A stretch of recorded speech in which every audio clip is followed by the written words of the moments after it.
Saudi, তুরস্ক এবং পাকিস্তান এক মঞ্চে তিন শক্তি। মক্কায় স্বাক্ষরিত হলো বড় প্রতিরক্ষা চুক্তি। তিনটি মুসলিম দেশের প্রতিরক্ষা চুক্তিতে বিশ্বের নতুন নেটোর জোর চর্চা। পশ্চিম এশিয়া থেকে দক্ষিণ এশিয়া বদলে যেতে পারে আঞ্চলিক নিরাপত্তার সমীকরণ। তিন দেশের প্রধানদের দাবি সম্মিলিত নিরাপত্তার মাধ্যমে আঞ্চলিক এবং বৈশ্বিক শান্তি, স্থিতিশীলতা এবং সমৃদ্ধি লক্ষ্য। প্রতিরক্ষা সংক্রান্ত চুক্তিবদ্ধ সৌদি, তুরস্ক অথবা পাকিস্তানের যে কোনো একটি দেশে বিদেশি হামলা হলে ঐক্যবদ্ধভাবে তিনটি দেশ লড়বে। অপারেশন সিঁদুরে কঠিন পরিস্থিতির মুখে পড়েছিল পাকিস্তান। এবার কি তবে সৌদি, তুরস্কের সঙ্গে প্রতিরক্ষা সহযোগিতা বাড়াচ্ছে পাকিস্তান?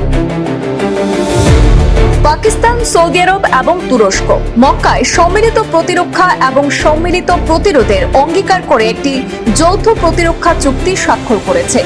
এমন এক সময় এই চুক্তিটি স্বাক্ষরিত হলো যখন সৌদি আরব ইয়েমেনের হুতিদের আক্রমণের শিকার এবং পশ্চিম এশিয়া ইরানের বিরুদ্ধে চলমান যুদ্ধে নিমজ্জিত রয়েছে।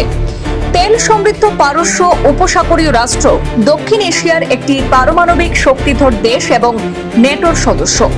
এই তিনটি দেশ বলেছে যে এই চুক্তির লক্ষ্য হলো সম্মিলিত প্রতিরোধ জোরদার করা এবং তারা ঘোষণা করেছে যে এদের যে কোনো একটির উপর সশস্ত্র হামলা হলে তা সকলের উপর হামলা হিসাবে গণ্য করা হবে।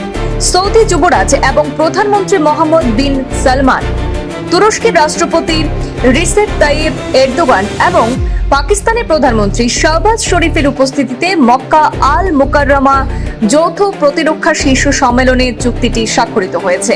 পাকিস্তানের পররাষ্ট্র মন্ত্রণালয় কর্তৃক জারি করা এক যৌথ ঘোষণা অনুসারে সৌদি আরবের বাদশাহ সালমান বিন আব্দুল আজিজের আমন্ত্রণে মক্কার আল সাফা প্রাসাদে মিলিত হওয়া নেতারা তিন দেশের মধ্যকার এই ত্রিপাক্ষিক সম্পর্ক এবং বিভিন্ন আঞ্চলিক বিষয় পর্যালোচনা করার পর মক্কা যৌথ প্রতিরক্ষা চুক্তি নামে পরিচিত চুক্তিটিতে স্বাক্ষর করেছেন।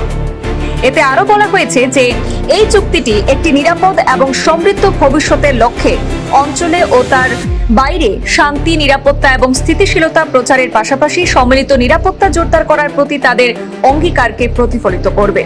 তিন দেশের এই প্রতিরক্ষা চুক্তি যে আঞ্চলিক নিরাপত্তার সমীকরণে নতুন বার্তা দিচ্ছে তা বলাই যায়। এখন সবচেয়ে বড় প্রশ্ন, এই সহযোগিতা কি ভবিষ্যতে আরো গভীর সামরিক জোটের রূপ নেবে? আর এর প্রভাবই বা কতটা পড়বে দক্ষিণ এশিয়া এবং পশ্চিম এশিয়ার রাজনীতিতে? নজর থাকবে মক্কার এই চুক্তি আগামী দিনে কোন নতুন সমীকরণের জন্ম দেয়। ব্যুরো রিপোর্ট, পূর্বাঞ্চল প্রতিদিন।